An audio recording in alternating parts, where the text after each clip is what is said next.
नमस्कार, आप देख रहे हैं 4 PM। मैं हूं आपके साथ सिमरन। इस बुलेटिन में हम बात करेंगे देश और दुनिया की तमाम बड़ी खबरों की, लेकिन उससे पहले एक नजर आज की मुख्य सुर्खियों पर।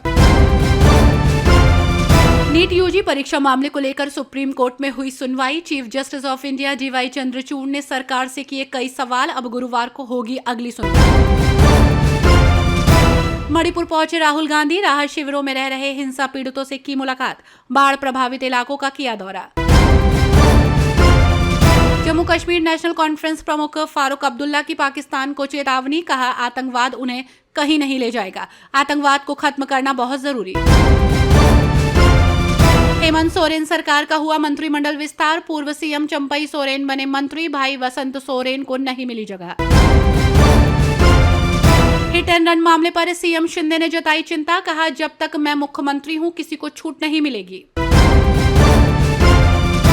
नीट यूजी परीक्षा को लेकर चल रहे विवाद पर सोमवार को सुप्रीम कोर्ट में सुनवाई हुई। Chief justice of India DY Chandrachud ने सरकार से कई सवाल किए। अब इन मामले में अगली सुनवाई गुरुवार को होगी।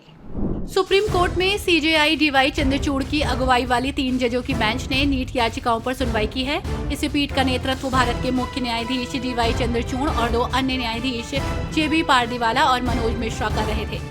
CJI ने कहा कि याचिकाकर्ता की ओर से पेश सभी वकील इस बात पर अपनी दलीलें पेश करेंगे कि दोबारा परीक्षा क्यों होनी चाहिए और केंद्र तारीखों की पूरी सूची भी देगा और हम इस मामले को गुरुवार को सुन सकते हैं। तो वहीं CBI भी स्टेटस रिपोर्ट दाखिल कर सकती है। आपको बता दें कि आज कोर्ट में कुल 38 याचिकाओं पर सुनवाई हुई है। इसमें से 34 याचिकाएं स्टूडेंट्स, टीचर्स और कोचिंग इंस्टीट्यूट्स ने दायर की हैं, जबकि 4 याचिकाएं नेशनल टेस्टिंग एजेंसी ने लगाई हैं। लोकसभा चुनाव के बाद अब झारखंड, महाराष्ट्र और हरियाणा जैसे राज्यों में चुनाव होने हैं, लेकिन कांग्रेस और राहुल गांधी का फोकस गुजरात पर है। लोकसभा चुनाव के बाद अब झारखंड, महाराष्ट्र और हरियाणा जैसे राज्यों में चुनाव होने हैं, लेकिन कांग्रेस और राहुल गांधी का फोकस गुजरात पर है। राहुल संसद के भीतर और संसद के बाहर लगातार ये दावे कर रहे हैं कि हम गुजरात में भारतीय जनता पार्टी को हराएंगे। आपको बता दें कि धन्यवाद प्रस्ताव पर चर्चा के दौरान लोकसभा में विपक्ष के नेता के रूप में अपनी मेडन स्पीच में राहुल ने कहा कि हम इस बार बीजेपी को गुजरात में भी हराने जा रहे हैं। तो वहीं संसद सत्र की समाप्ति के बाद राहुल गुजरात दौरे पर पहुंचे और वहां भी अपनी यही बात दोहराई। राहुल के बयान और चिराग की प्रतिक्रिया के बाद बात गुजरात के चुनावी अतीत और लोकसभा चुनाव के नतीजों की भी हो रही है। मुंबई में जलभराव के बाद महाराष्ट्र कांग्रेस अध्यक्ष नाना पटोले ने महाराष्ट्र सरकार पर जमकर निशाना साधते हुए कहा कि सरकार की मानसिकता भ्रष्टाचार की है। महाराष्ट्र कांग्रेस अध्यक्ष नाना पटोले ने मुंबई में भारी बारिश के बाद जलभराव पर कहा कि महाराष्ट्र सरकार की मानसिकता भ्रष्टाचार की थी, लोकतांत्रिक व्यवस्था खत्म करने की थी। इसी का नतीजा आज मुंबई की जनता भुगत रही है। ये सरकार की विफलता है। वहीं अब महाराष्ट्र के मुख्यमंत्री साइट पर जाकर फोटो सेशन कर लेंगे, उससे क्या फायदा। राज्यपाल आरिफ मोहम्मद खान ने बड़ा बयान देते हुए कहा कि कानून एवं व्यवस्था बनाए रखना राज्य सरकार की जिम्मेदारी है।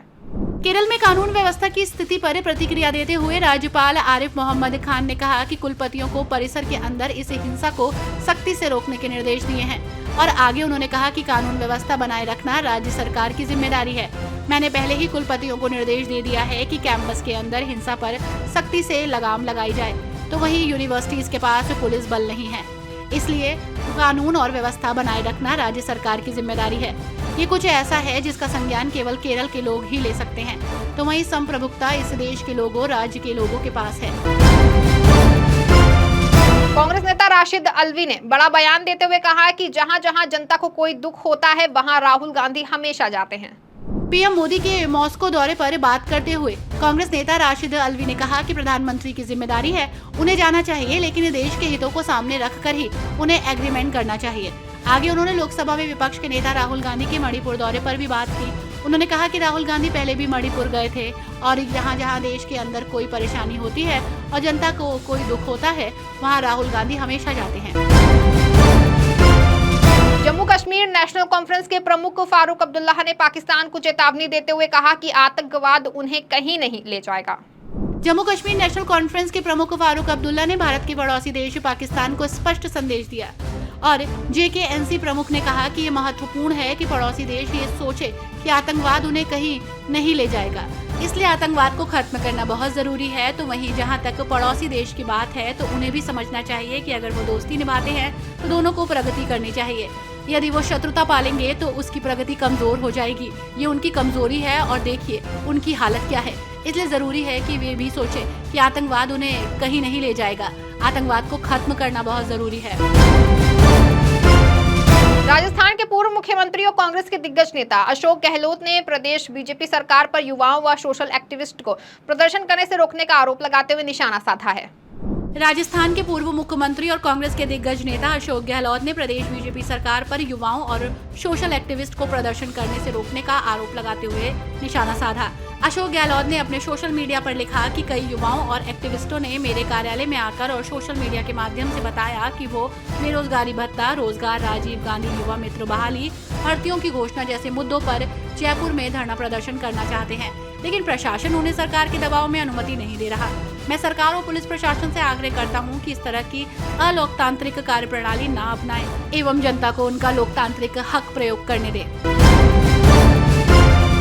कांग्रेस प्रदेश अध्यक्ष जीतू पटवारी ने बीजेपी पर लोकतंत्र की परंपराओं की अनदेखी करने का आरोप लगाते हुए कहा कि कांग्रेस विधायक को बीजेपी सरकार में मंत्री बना दिया गया। मध्य प्रदेश के मोहन यादव मंत्रिमंडल में मंत्री पद की शपथ लेने वाले रामनिवास रावत चर्चा में हैं। कांग्रेस प्रदेश अध्यक्ष ने आरोप लगाया है कि लोकतंत्र की परंपराओं की अनदेखी करते हुए कांग्रेस विधायक को बीजेपी सरकार में मंत्री बना दिया गया।